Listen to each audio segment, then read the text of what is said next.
is a deaf and mute high school girl. Because of her disability, she hardly has any friends and is always alone. After the recent death of Dot's single father, her godmother's family has been taking care of her. Her new god sister, Nina, is not accustomed to having a sister and hates Dot for no reason. The two go to the same school, where Dot is a social outcast, while Nina is one of the popular girls. In the opening scene, Nina and her group of mean cheerleaders make fun of Dot's disability. The school's guidance counselor sees this and asks Dot to join her table for lunch. Dot refuses and runs to her favorite spot in the school, a bathroom stall. She feels safe and much less lonely when she is alone. Her happiness doesn't last long, though, because Nina finds her and angrily pulls her out for the ride home. Nina's mother, Olivia, encourages her daughter to make Dot feel at home, but Nina cannot care less. Since it wasn't her decision to take her in, she doesn't feel responsible to do Dot any favors. In the evening, Nina's father Paul arrives home and finds Olivia passed out in the living room. She has a drinking problem and suffers from depression. Because she's on several antidepressants, Paul takes care of her and gets her to bed. On returning back to the dinner table, he notices an awkward silence between the girls. To cut the tension, he suggests they learn sign language for Dot, but Nina cuts him off and walks away. The following day during lunch, Nina and her friends are gossiping, as usual. Her friend Michelle brings up the topic of virginity and makes fun of Nina for being a 17-year-old virgin. She can have any guy she wants, but is reserved when it comes to dating. Meanwhile, Dot comes across the school's empty music room and takes the opportunity to play piano. She used to practice when she was still hearing, hence she plays pretty well, even without hearing the music. One of the popular guys, Connor, hears her play and is instantly smitten by her. He stares at her for a long time before pulling away when his friend interrupts. Later, Dot meets Nina in the washroom. She tries to mind her own business, but Nina forcefully makes her wear lipstick. Just when Dot thinks that this might be a bonding moment for them, she looks into the mirror and discovers that Nina purposely smeared lipstick around her lips. That night, Dot has a hard time falling asleep because she misses her father. When she comes outside to get some fresh air, she notices Nina's bedroom door is open. On peeking, she sees Nina and her father Paul together in bed. The sight disturbs her to her core, making her run right back to her room. I'm not going to make a joke about that scene. The next day at dinner, Nina asks her parents for permission to spend the night at Michelle's. Paul doesn't allow her, but Olivia encourages her to go. When Paul stays adamant, Nina rubs her feet up his leg under the table, trying to seduce him into letting her go. He doesn't say anything, which she takes as a yes, and calls Michelle. Paul is mad at Olivia for always contradicting him. They get into a slight argument before he walks away. When Olivia is alone, Dot hands her a note, asking if she can go to the movies. Paul offers to drive her there, and Dot agrees, even though she's uncomfortable. The movie hall is empty, except for Nina and her squad in the middle row. Connor sees Dot sitting alone, and wants to approach her, but the others stop him. Nina feels somewhat bad for her, but keeps on the act that she doesn't care. Dot catches her slipping when she closes her ears to see how it feels to be deaf. But she stops upon noticing Dot staring down at her. Later at night, Dot stays awake, thinking about her last encounter with Nina. Suddenly, she notices Paul coming downstairs and pretends to be asleep. He strokes her hair and calls himself sick. He seems to know what he is doing with his daughter is wrong, but cannot stop after coming this far. He agreed to take Dot in, thinking that her presence might stop him from going into Nina's room, but it clearly didn't help. In the following scene, Dot is home alone, playing on the piano. Unbeknownst to her, Nina arrives home from school and watches her play from the doorway. Suddenly, a piano wire snaps, making Dot curse out loud. Shit.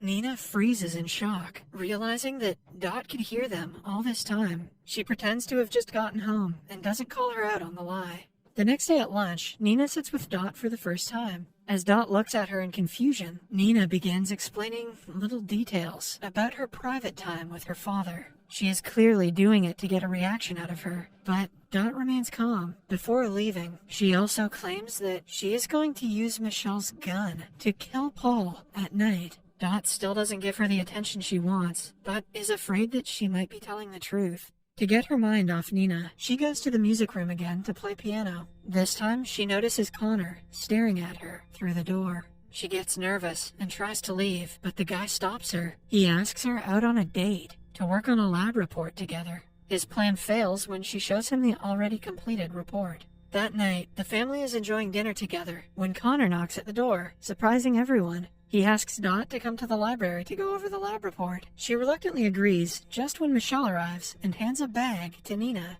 Dot remembers that Nina mentioned Michelle's gun and is nervous that she might actually be planning to kill Paul. In the following scene, Dot and Connor are at a diner. He talks to her about the report for a few seconds, but eventually tells her how he feels about her. Thinking that she cannot hear him, he shares details about how he imagines making love to her. Suddenly, Dot notices an ambulance drive towards her house and assumes that Nina has done something bad. She rushes home and is relieved to see that everyone is safe. Following that, she walks towards Nina's room and hears Paul undressing her. Nina clearly sounds sick of her father's behavior, so to help her, Dot breaks a statue. The noise interrupts the commotion and Paul returns to his room. Nina is left in her bed, crying, when Dot slips into the bed and holds her as she goes to sleep.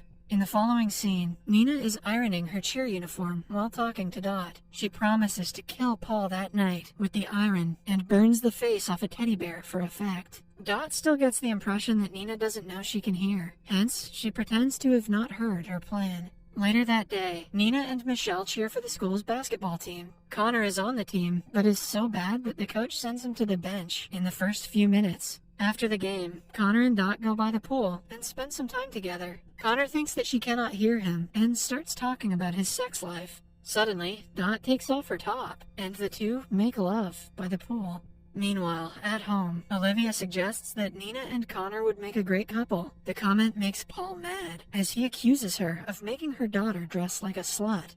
As they chat, Olivia takes her clothes off and invites him to bed, but Connor no longer feels attracted to her. She's not a teenager, after all. Nina returns home at midnight and is tired after cheering the entire day. Paul gives her a handbag as a gift and makes advances at her. We also notice that Olivia is awake in her bedroom. She seems to know what is going on, but still does nothing to stop her husband. Nina asks Paul to close his eyes, as she has a surprise for him. When he does as told, she approaches him with a hot iron. She is seconds away from burning his face, but right then, Dot returns home and interrupts them. Nina pulls back and claims that she is pregnant. Paul is horrified at the thought of fathering his own grandchild. Hence, when Nina asks him for $1,000 for an abortion, he agrees to hand it to her the next day. Following that, Nina goes to Dot's room and confesses that she wasn't brave enough to kill him. The next day is the school dance. Nina lends Dot a dress for the night. As the girls get ready, she reveals that she lied about being pregnant. In reality, she plans to take the $1,000 and run away to a different state. She hopes to become a stripper and make a lot of money in a new city. After confessing, she applies lipstick to Dot, this time without making her look like a clown. A while later, Paul is looking for Nina when he finds tampons in her bag. She had said that she hasn't gotten her period in over 6 weeks, so this makes him believe she's lying about the pregnancy. He shows her the tampons and asks her to tell the truth. Nina tries to make up a lie, but he doesn't buy it. He starts to slap her face and force himself on her. Olivia hears her daughter crying in pain, but does nothing. Dot also hears the crying and screaming. She stops playing, rips out a piano wire, and walks to the bedroom. While Paul is busy, she strangles him with the wire, while screaming at him to leave Nina alone. Seconds later, she stops, and he falls dead to the ground. Nina is in shock. She curses Dot for killing her daddy when Olivia comes upstairs. She is more shocked about Dot knowing how to speak than her husband being dead. At the same time, Michelle rings the doorbell to pick them up for the school dance. The girls quickly change their clothes and keep the bloodied ones inside a bag. Following that, they take the bag and go to school to make it seem like everything is normal. At school, Dot dances with Connor, but is too distracted to pay attention to him. Nina takes the backpack and hides in the bathroom stall, waiting for the party to be over. Meanwhile, Olivia is in the bedroom, staring at Paul's dead body with an expressionless face. She had fallen out of love with him a long time ago. The only thing she regrets is not being brave enough to save her daughter from a monster like him. Somewhere else, Connor calls Dot's name as she is leaving the party, and is shocked to see her turn around. He discovers that she can actually hear him. With the revelation, he also realizes that she knows all of his dirty secrets. He calls her a psycho for betraying him and violating his privacy. Dot tries to apologize, but is shoved off. Knowing that he won't give her a chance at this moment, she focuses on more important matters. She gets Nina from the bathroom and takes her to a nearby creek. They bury the backpack with the clothes, planning to get rid of the body later. When Nina asks Dot why she pretended to be deaf all this time, she replies that she wanted to be like her father, who was also deaf and mute. The girls then quickly rush home, to the biggest surprise of all. Their house is surrounded by police, and Olivia is being escorted out in handcuffs. They ask what happened, to which Olivia claims that she killed Paul. She also apologizes to Nina for what she did. While the police think it's because she killed her father, Nina understands the real reason behind the apology. In the final scene, the girls watch as the police take Olivia away in the car. The punishment would have been much less severe if the daughter had taken the heat.